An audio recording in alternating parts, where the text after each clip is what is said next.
It was one of those heavy, restless summer dawns when the air sticks to your skin and sleep refuses to come. I was barely awake, sipping flat water at the window, when a strange sound carried through the quiet. A sudden splash, too precise to be a falling limb or some stray animal. It rang across the yard like someone had jumped into a resort pool at first light. Curiosity hardened into disbelief when I nudged the curtain aside. There she was, Linda Harrington. Yes, the same Linda Harrington who chaired every HOA meeting.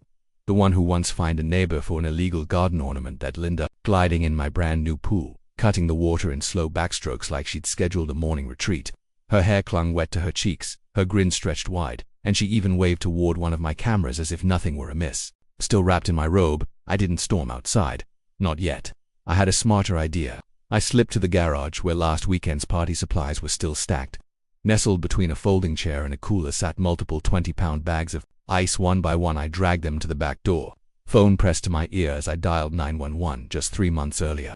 I'd finished what I thought of as my dream upgrade. My house in Maplewood Estates, sitting on a half-acre lot, had finally been transformed into the vision I'd spent months sketching. Scrolling through Pinterest and debating with contractors. The showpiece, a saltwater pool with cascading waterfall, multicolor lights, and intricate tile work. Alongside it stood a bubbling hot tub, an outdoor kitchen, and a covered lounge pavilion. It was everything I'd wanted my private sanctuary. From the day construction wrapped, I made my stance plain. Private property, strictly off. Signs were fixed along every fence line declaring no trespassing. I reinforced the gate with a heavy lock and checked that every stretch of the perimeter was secure. This wasn't just about privacy, it was about liability. The last thing I wanted was a careless kid wandering in and getting hurt. But Linda believed otherwise. From day one she behaved as if my backyard fell under HOA authority. Clipboard in hand, she'd march in during construction, measuring posts, quizzing contractors, asking about zoning codes. I asked her to leave each time, polite but firm. First, her remarks were playful. "Oh, what a delight this will be for the neighborhood," she'd laugh. "Oh, guess you'll be hosting summer socials now." I brushed it off until those jokes grew sharper. Soon, according to Linda, the pool should be open for shared enjoyment since all residents paid HOA dues. I reminded her that dues maintain community areas, not private fenced yards. She bristled. Not long after, official letters began arriving, demands for safety checks, compliance reviews, inspections. My attorney confirmed what I already knew. So long as my permits were current, the HOA had zero authority over my pool. After her third demand, I grew defensive. I invested in a security system, ring cameras with night vision, motion sensors, smart locks tied to my phone. It was expensive, but it bought calm. For a short while it worked. Linda stopped bringing up the pool at meetings. I hoped she'd let it go, but the cameras told a different story. Motion alerts pinged at odd hours. Reviewing footage, I found her creeping along the fence, peeking through gaps, rattling the latch like a prowler. In one video, she shined her phone's flashlight on the lock. Another showed her crouched by hedges, taking photos through the slats. I saved it all, building a record I prayed I'd never need. Then came the blistering heat wave in July. The air sat thick and smothering, day and night. That was when Linda struck. It wasn't just her attire or lack of it that made the scene absurd.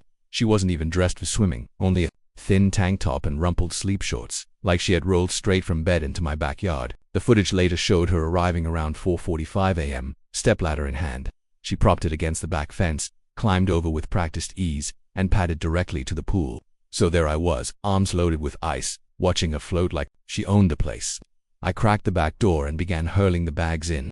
The first hit splashed cold across her back. She jerked upright, sputtering as the temperature around her plunged. She started to protest, but I emptied another, then another. By the third, she was scrambling for the steps, shivering and stunned. Her bravado dissolved into raw panic. Soaked and dripping, she dragged herself out, dignity slipping with every step. I couldn't sleep, she blurted. It was so hot I just needed to cool down. She tried to spin it into emergency HOA access, claimed she was ensuring safety. I stayed silent, holding up my phone with 911 still connected, her face drained. Backing toward the gate, she muttered about misunderstandings and bylaws. I told her plainly to wait. The police were coming. Any move to flee would make it worse. She opened her mouth, but another shiver shut her up. I went inside, grabbed a towel. Not kindness, just insurance against her later claiming I endangered her health. Within minutes, squad lights painted the street. Officers Patel and Davidson arrived, blinking between bemusement and disbelief. How often do you find a soaked HOA president wrapped in a towel beside a pool full of floating ice? I welcomed them in, showed the laptop footage, every detail captured. The ladder, the climb, the trespass. They shook their heads, muttering about HOA dictatorship's gone too far. Outside, Linda was still babbling to Officer Davidson, arms slicing the air in frantic explanations. Inside, I laid it all out for Officer Patel. Months of harassment, surveillance, clips, attorney consultations. I handed him a USB with the full file. He studied it, then nodded. "This is more than enough. You can file trespassing charges and request a restraining order." The moment Linda overheard charges, she unraveled. She shouted about community spirit, accused me of vendettas, sabotage, betrayal. Officer Davidson silenced her, issuing citations for trespassing and possible vandalism. She looked as if she'd been doused all over again. They encouraged me to pursue legal action and half-joked about topping my fence with barbed wire. That very afternoon, I filed the paperwork and notified the HOA board. Along with my lawyer, I attached video evidence, her fence climbing stunt, her prior surveillance. By evening, word had spread across the subdivision. The emergency meeting was overflowing. Residents who hadn't attended in years came just to witness the fallout. Linda sat pale and frizzy-haired trying to call order, but Robert Chan cut her off and asked me to present when the footage played. Gasps rippled through the room. The fence climb drew silence. Her clumsy pool dive drew laughter. She scrambled for excuses, but the board wasn't swayed. Patricia Rodriguez voiced the truth. Linda had no authority, no right, no excuse. A vote of no confidence followed. It was unanimous. Even her closest allies turned away. She was stripped of her presidency on the spot, barred from serving again. The collapse didn't end there. Linda worked for Grandview Realty. Soon, whispers of the pool lady spread. Her profile vanished from the company's site. Her for sale signs quietly disappeared. Within 2 weeks she was gone. In court, her lawyer begged for leniency, citing years of good standing, but the judge was unmoved. The footage spoke louder. She was convicted of criminal trespass.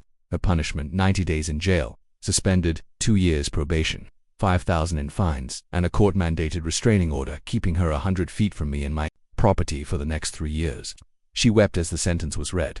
No applause, no sympathy, only silence and the sharp weight of consequences finally delivered.